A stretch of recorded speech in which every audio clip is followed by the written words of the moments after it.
और दिल्ली से मुंबई जा रही एयर इंडिया फ्लाइट को तकनीकी खराबी की वजह से वापस लौटना पड़ा। विमान ने दिल्ली हवाई अड्डे पर सुरक्षित लैंडिंग की, जिसके बाद सभी यात्रियों और चालक दल के सदस्यों को सुरक्षित उतार लिया गया। वहीं डीजीसीए ने कहा कि टेक ऑफ के तुरंत बाद विमान में तकनीकी समस्या आ गई थी और फ्लाइट क्रू ने दूसरे इंजन में इंजन ऑयल प्रेशर कम होने की सूचना दी और कुछ ही देर में इंजन ऑयल प्रेशर शून्य हो गया, जिसके बाद एहतियातन विमान को वापस बुला लिया गया और इस घटना पर नागरिक उड्डयन मंत्रालय ने संज्ञान भी लिया है और पूरे मामले पर रिपोर्ट भी तलब की गई है। खबर जबलपुर से है, जहां पर फोन हैक करके साइबर ठगों ने व्यवसायी के खाते से लाखों रुपए उड़ा लिए।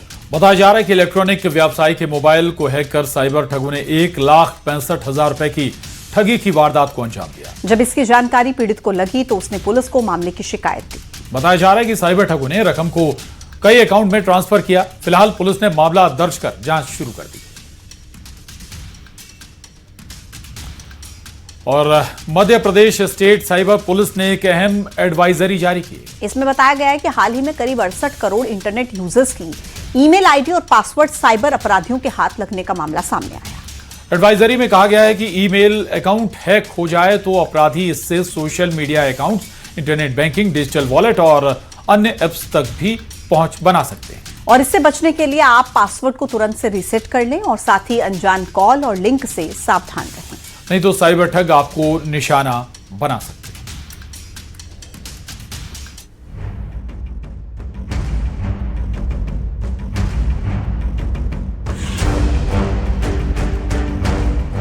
ठग और ठगी, इन दिनों ये दोनों शब्द काफी चर्चा में है। इस बीच साइबर ठगी को लेकर मध्य प्रदेश साइबर पुलिस ने एक बड़ा खुलासा किया है। साइबर पुलिस का दावा है कि देश के करोड़ों यूजर्स की ईमेल आईडी और पासवर्ड लीक हो गए हैं। दावा किया जा रहा है कि ईमेल आईडी और पासवर्ड साइबर ठगों के हाथ लग चुके हैं। मध्य प्रदेश साइबर पुलिस के एक डाटा से हड़कंप मच गया है। दरअसल मध्य प्रदेश पुलिस ने एक एडवाइजरी जारी की है, जिसमें कहा गया है कि 68 करोड़ के लगभग यूजर्स का जो ईमेल का आईडी पासवर्ड होता है, डाटा होता है, वो लीक हो गया है और इसका जालसाज जो है वो दुरुपयोग कर सकते हैं। इसलिए अब बेहद सतर्क और जागरूक रहने की जरूरत है। 68 करोड़ ईमेल्स आप सबको पता है कंपलसरी होते हैं अगर आपको कोई सोशल मीडिया अकाउंट बनाना है, और अगर इतने बड़े पैमाने पर ईमेल्स का डाटा लीक हो गया है तो इससे कई सोशल मीडिया अकाउंट्स बनाए जा सकते हैं और इनके जरिए बैंकिंग फ्रॉड्स, फाइनेंशियल फ्रॉड से लेकर सोशल फ्रॉड्स तक को अंजाम दिया जा सकता है। एमपी साइबर पुलिस की ओर से प्रदेश वासियों के लिए एडवाइजरी जारी की गई है, जिसमें कहा गया है कि देश के 68 करोड़ इंटरनेट यूजर्स का डेटा लीक हो गया है। लोगों के ईमेल आईडी और पासवर्ड इसमें लीक हुए हैं। लोगों का डेटा साइबर अपराधियों के हाथ लग गया है। ठगों से बचने के लिए पासवर्ड को तुरंत रीसेट करें। अलग अलग अकाउंट के लिए अलग अलग पासवर्ड रखें। संदिग्ध ईमेल, एसएमएस लिंक पर क्लिक ना करें। पुलिस कभी भी किसी की निजी जानकारी नहीं मांगती। किसी से भी अपना पासवर्ड या ओटीपी शेयर ना करें।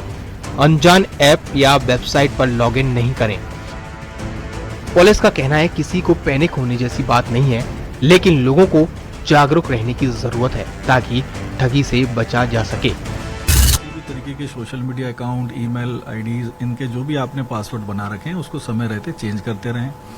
हमारी कोशिश है सबको सजग रखना कि लोग अपने पासवर्ड बनाने में अल्फा न्यूमेरिक चीज़ों का इस्तेमाल करें।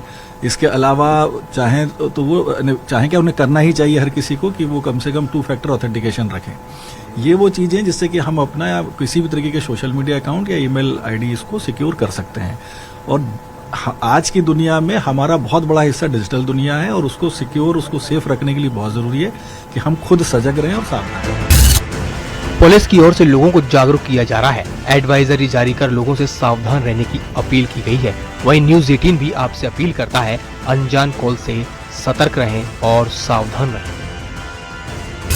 वहीं पुलिस भी इस पूरे फ्रॉड के नेटवर्क को, इन जालसाज के नेटवर्क्स को रोकने के लिए काम कर रही है और लोगों को जागरूक करने के लिए बड़े पैमाने पर अभियान चलाने की भी बात की जा रही है। वीडियो जर्नलिस्ट मनीष सेंगर के साथ न्यूज़ 18 के लिए भोपाल से वासु चौरे।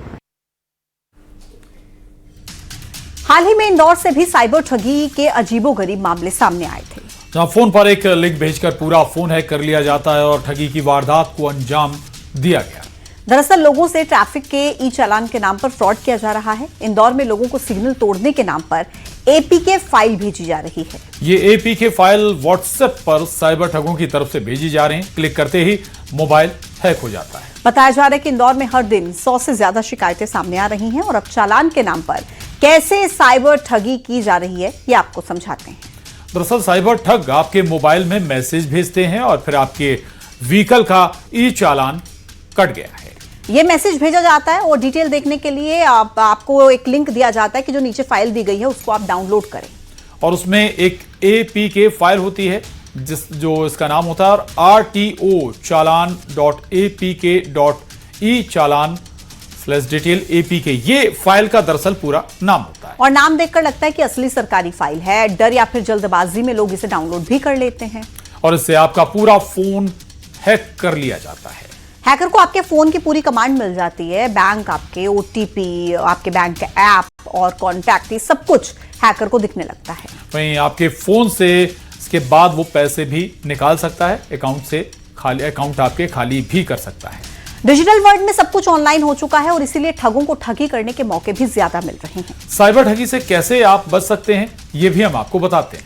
तो देखिए, एपीके फाइल के जरिए ठगी से बचने का तरीका कि आप कभी भी एपीके फाइल डाउनलोड ना करें और असली चालान यानी चालान.परिवहन.gov.in पर ही जाकर चेक करें। सरकारी कागज कभी एपीके फाइल में नहीं आते हैं। अगर दोस्त ने एपीके फाइल भेजी है तो फोन करके पहले उससे पूछ लें। और उसका व्हाट्सएप भी हैक किया जा सकता है। फोन में अननोन सोर्स से ऐप इंस्टॉल बंद कर दें। गलती से फाइल इंस्टॉल अगर हो जाए तो तुरंत इंटरनेट बंद करें, ऐप इंस्टॉल करें और बैंक का पासवर्ड बदल दें। और शक पर 1930 पर फोन करें। ये साइबर फ्रॉड हेल्पलाइन। बांग्लादेश में राजनीतिक हिंसा लगातार बढ़ती जा रही है। इंकलाब मंच के प्रवक्ता और छात्र नेता उस्मान हादी की हत्या के बाद नेशनल सिटीजन पार्टी के मोतालिब सिकदर को सिर में गोली मार दी गई। घटना के तुरंत बाद उन्हें अस्पताल ले जाया गया और वहां पर उनका इलाज जारी है। पुलिस और सुरक्षा एजेंसियां घटना की गंभीरता को देखते हुए जांच में जुट गई हैं। यह हमला उस्मान हादी की हत्या के बाद बढ़ते तनाव और राजनीतिक हिंसा के बाद हुई।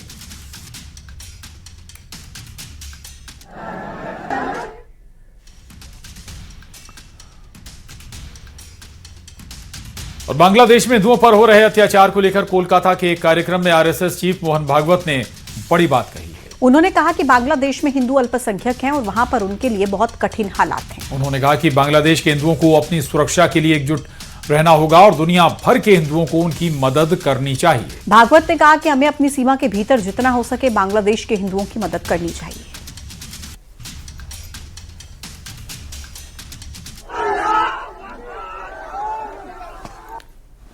हिंदुओं की दुर्दशा कब समाप्त होगी? वहां माइनॉरिटी है एकदम, वहां जरा कठिन है, फिर भी जो मैक्सिमम बचाव हो सकता है उसके लिए वहां के हिंदू को इकट्ठा रहना पड़ेगा और दुनिया भर के हिंदुओं को अपनी मर्यादा में रहकर उनकी कितनी मदद कर सकते हैं, जो और जितनी कर सकते हैं उतनी सब करनी पड़ेगी, हमको भी करनी पड़ेगी और हम तो वो कर रहे हैं। बाकी हिंदुओं का एक ही देश है, भारत देश, तो भारत की सरकार को इसका संज्ञान लेना पड़ेगा, कुछ करना पड़ेगा। कुछ कर भी रहे होंगे, कुछ बातें बताई जाती है, कुछ बताई नहीं जा सकती।